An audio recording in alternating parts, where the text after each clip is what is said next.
Hi, welcome to Sherin's kitchen. இன்றைக்கி நம்ம ஷெரின்ஸ் கிச்சனில் ஒரு சூப்பரான ஒரு காரசாரமான அப்படியே பார்த்தாலே எச்சி ஊறக்கூடிய ஒரு குழம்பு தான் பண்ண போகிறோம். அது என்னென்னா மீன் குழம்பு.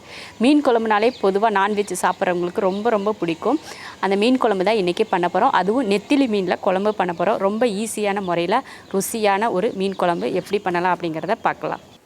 1/2 கிலோ நெத்திலி மீன் க்ளீன் பண்ணி எடுத்து வச்சுருக்கேன். முதல்ல மசால் தடவி கொஞ்சம் நேரம் ஊற வச்சுட்டு அதுக்கப்புறமா நம்ம குழம்பு செஞ்சுக்கலாம்.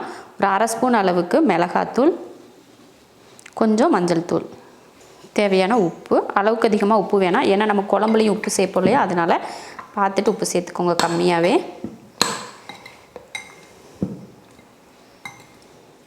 இந்த மாதிரி மசால் போட்டு மிக்ஸ் பண்ணி எடுத்து வச்சாச்சு. ஒரு 20 நிமிஷத்துலேருந்து 30 நிமிஷம் வரைக்கும் ஊற வச்சுட்டு அதுக்கப்புறமா நம்ம குழம்பு செஞ்சுக்கலாம். மீன் ஊற வச்சு ஒரு 1/2 மணி நேரம் கிட்ட ஆயிடுச்சு. இப்போ மீன் குழம்பு பண்ணிக்கலாம். ஒரு கடாய் வச்சு ஸ்டவ் ஆன் பண்ணிக்கிட்டேன். ஆன் பண்ணிவிட்டு கொஞ்சம் எண்ணெய், ஒரு 2 ஸ்பூன் அளவுக்கு எண்ணெய் விட்டுக்கலாம். எண்ணெய் ஊற்றிட்டு சின்ன வெங்காயம் சேர்த்துக்கலாம். ஒரு 100 கிராம் அளவுக்கு சின்ன வெங்காயம் சேர்த்துக்கோங்க. ஒரு 6-7 பூண்டு பல். இப்போ இதை வதக்கிடலாம்.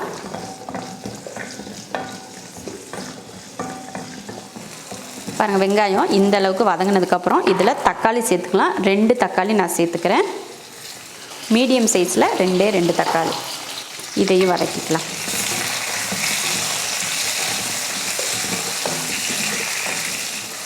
பாருங்கள், தக்காளி ஓரளவுக்கு இந்த மாதிரி வதங்கினதுக்கப்புறம் இதில் மல்லித்தூள் சேர்த்துக்கலாம். 1 2 3, மிளகாத்தூள் 1/2 ஸ்பூன்,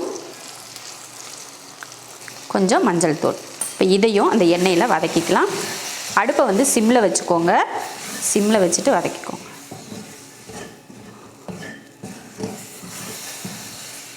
இப்போ அடுப்பை ஆஃப் பண்ணிடலாம். அடுப்பை ஆஃப் பண்ணிட்டேன். இது போல் வெங்காயம் தக்காளி கூட மசாலா போட்டு வதக்கிட்டு இதை நல்லா ஆற வச்சுட்டு நம்ம அரைச்சிட்டு குழம்பு தாளிச்சிக்கலாம். வதக்கின மசாலா அரைச்சிக்கலாம்.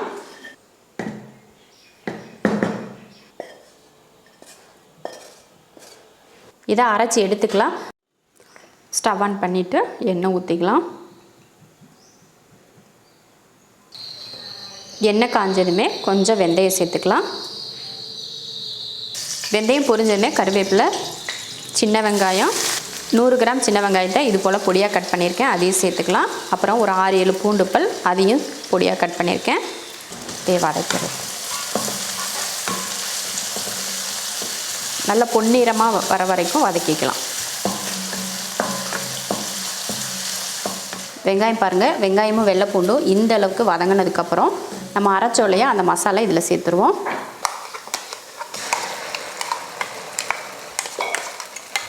சேர்த்துட்டு இதையும் அந்த எண்ணெயிலே வதக்கிடுங்க. மசாலாவும் அந்த எண்ணெயில் வதக்கிக்கலாம். ஒரு 2 நிமிஷத்துக்கு இது போல் வதக்கிட்டிங்கன்னா நல்லா நம்ம குழம்பு வெந்து எண்ணெய் தெளிஞ்சு வரும் பார்த்திங்களா, அப்போது நல்லாயிருக்கும் பார்க்குறதுக்கு. அந்த எண்ணெய் மேலே பிரிஞ்சு நிற்கிறது. இது போல் ஒரு 2 நிமிஷத்துக்கு இந்த மாதிரி எண்ணெயில் வதக்கி எடுத்துகிட்டு இப்போ இதில் புளி சேர்த்துக்கலாம். நான் ஒரு பெரிய நெல்லிக்காய் அளவுக்கு புளி எடுத்திருக்கேன், அதை கரைச்சி சேர்த்துடலாம். புளி ஊற்றிடலாம்.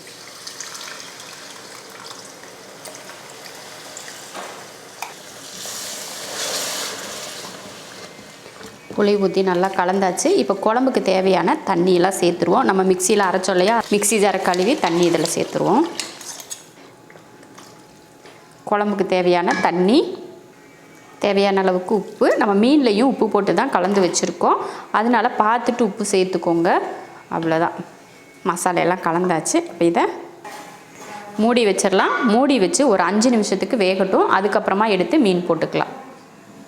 இப்போ குழம்பு வேக வச்சு ஒரு 5 நிமிஷம் ஆயிடுச்சு. எடுத்து பார்க்கலாம். மசால் வாடையெல்லாம் போயிடுச்சுன்னா நம்ம மீன் சேர்த்துடலாம். மசால் மணமெல்லாம் வரல, நல்லா வெந்துடுச்சு இது. இப்போ நம்ம மீன் சேர்த்துடலாம்.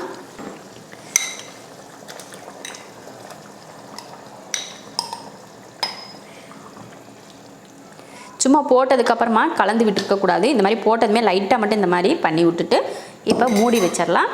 மூடி வச்சு அடுப்பை சிம்மில் வச்சுருவோம். அடுப்பையும் சிம்மில் வச்சாச்சு, மூடியும் வச்சாச்சு. இப்போ இது ஒரு 4 நிமிஷத்துக்கு வேகட்டும். அதுக்கப்புறம் எடுத்து பார்த்துக்கலாம். பாருங்கள், நல்லா கொதித்து வெந்துட்டுருக்கு. இன்னும் ஒரு 2 நிமிஷம் வெந்துச்சுனாலே போதும். மீனை ஒன்று எடுத்து காட்டுறேன். ஒரு 2 நிமிஷம் தான் ஆச்சு. மீன் பாருங்கள் எந்தளவுக்கு சூப்பராக வெந்திருக்குன்னு பாருங்கள். இனி ஒரு 2 நிமிஷம் மட்டும் வெந்தால் போதும். சும்மா எல்லாம் கரண்டி வச்சு கிண்டி விட்டுக்கிட்டு இருந்தோம்னா அந்த மீனெல்லாம் தனித்தனியாக வந்து அப்புறம் அதில் இருக்க முள் மட்டும் அப்படியே நீட்டிகிட்டு இருக்கும், மீன் இருக்கிறதே தெரியாது. அதனால் மறுபடியும் சிம்மில் வச்சு இன்னும் ஒரு 2 நிமிஷம் வேக வச்சிடலாம். அந்த ஸ்மெல் பச்சை ஸ்மெல் போகணும் இல்லையா, அதுக்காக தான் இன்னும் ஒரு 2 நிமிஷம் இருக்கட்டும். சூப்பராக மீன் குழம்பு ரெடி ஆயிடுச்சு. நம்ம கரண்டி வச்சு கலந்தெல்லாம் பார்க்க வேண்டாம், அப்படியே கலந்தோம்னா மீன் வந்து உடஞ்சி போயிடும் இல்லையா, அதனால் அப்படியே எடுத்து வச்சுக்கலாம். பாருங்கள், சூப்பரான ஒரு நெத்திலி மீன் குழம்பு ரெடி ஆயிடுச்சு. இப்போ அடுப்பை ஆஃப் பண்ணிக்கலாம். அவ்வளோதான், பார்த்திங்கன்னா சூப்பரான ஒரு நெத்திலி மீன் குழம்பு ரெடி ஆயிடுச்சு. பாருங்கள், மீன் எப்படி உடையாமல் இருக்குதுன்னு பார்த்துக்கோங்க. சும்மா நம்ம போட்டு கலந்து விட்டுகிட்டே இருந்தோம்னா எந்த மீனாக இருந்தாலுமே உடஞ்சி போயிடும். சும்மா போட்டு கலக்காதீங்க. இதோட நிறுத்திட்டேன். அடுத்து சாப்பிட்றப்ப நம்ம எடுத்துக்கிட்டால் போதும். இதுக்கு மேலே மீன் குழம்புல வேறு எதுவுமே இல்லை. அவ்வளோதான், செஞ்சு முடிச்சாச்சு. இந்த நெத்திலி மீன் குழம்பு மட்டும் இல்லை, எல்லா மீன் குழம்புமே இதே மெத்தடில் பண்ணலாம். ரொம்ப ரொம்ப ருசியாக இருக்கும். ஈஸியான ஒரு மெத்தட் இந்த மீன் குழம்பு. நீங்களும் இது போல் செஞ்சு பார்த்துட்டு எப்படி இருக்குன்னு சொல்லிவிட்டு கமெண்ட்டில் சொல்லுங்கள். பிடிச்சிருந்தா லைக் பண்ணிவிட்டு ஷேர் பண்ணிவிட்டு நம்ம ஷெரின்ஸ் கிச்சன் சேனலை சப்ஸ்கிரைப் பண்ணி பக்கத்தில் இருக்க பெல் ஐக்கானை கிளிக் பண்ணி வச்சுக்கோங்க.